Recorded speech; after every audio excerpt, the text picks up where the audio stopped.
హైదరాబాద్ కర్మన్ ఘాట్ హనుమాన్ ఆలయ పరిధిలోని శ్రీ బాన్సురివాలా కృష్ణ దేవాలయానికి చెందిన భూమిలో ఆక్రమణలు చేపట్టారని ఎండోమెంట్ అధికారులు ఇళ్లను ఖాళీ చేయించారు. 30 ఏళ్ల నుంచి నివాసం ఉంటున్న వారిని బలవంతంగా ఖాళీ చేయించడం అన్యాయమని బాధితుల తరపు న్యాయవాది ఆంజనేయచారి అన్నారు. కోర్టులో కేసు పెండింగ్లో ఉందని అయినా కూడా ఇల్లు ఖాళీ చేయించారని తెలిపారు.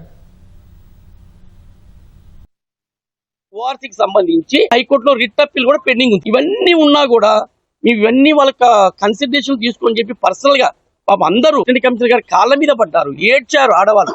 మాకు ఒక్క రోజు 2 రోజులు టైం ఇవ్వండి, టైం ఇస్తే మేము ఏదో ఒకటి ఆల్టర్నేట్ చూసుకుంటాం. ఈ విధంగా మమ్మల్ని మధ్యరాత్రి గారు వచ్చేసి మీరు బయటికి పంపిస్తే ఎంతవరకు కరెక్ట్ అని చెప్పి ఎంతన్నా ఆ కనికరం లేకుండా ఈవెన్ ఒక్క 1-2 డేస్ టైం ఇవ్వకుండా ఈ విధంగా ఎఫెక్ట్ చేయడం ఎంతవరకు కరెక్ట్. ఇంకోటి ఏంటంటే ఈ మ్యాటర్ సబ్జుడిస్ కోర్టులో పెండింగ్ ఉంది కాబట్టి ఇంతకన్నా మనం ఎక్కువ మాట్లాడడానికి అయితే ఏమీ లేదు. డబుల్ బెడ్రూమ్ ఇల్లు వద్దు, మాకు ఏమి ఉచితాలు.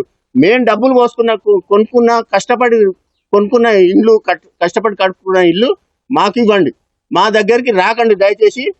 అది కన్సిడర్ చేయమని గవర్నమెంట్ కూడా అప్పీల్ చేస్తున్నాం. మేము కష్టపడి చేసుకున్నాం, మా కష్టాన్ని మీరు దోచుకోకండి, మమ్మల్ని రోడ్ల పడేయకండి. మాకైతే న్యాయం జరిగేటట్టు చూడండి, మా ఇల్లు మాకు వచ్చేటట్టు చూడండి. మాకు ఎటువంటి ఫ్రీలు కూడా మాకు అవసరము లేదు. మేము కష్టపడి సంపాదించుకున్న ఇల్లు రూపాయి కలిసుకొని కట్టుకున్నాం సార్. మేము దౌర్జన్యంగా కూడా ఇక్కడ మేము ఆక్రమించుకోలేదు. మమ్మల్ని ఆక్రమించుకున్న భూములని అంటున్నారు కానీ అవి ఆక్రమించుకున్నవి కాదు. మాకు రిజిస్ట్రేషన్ తో సహా ప్రూఫ్లు ఉన్నాయి సార్.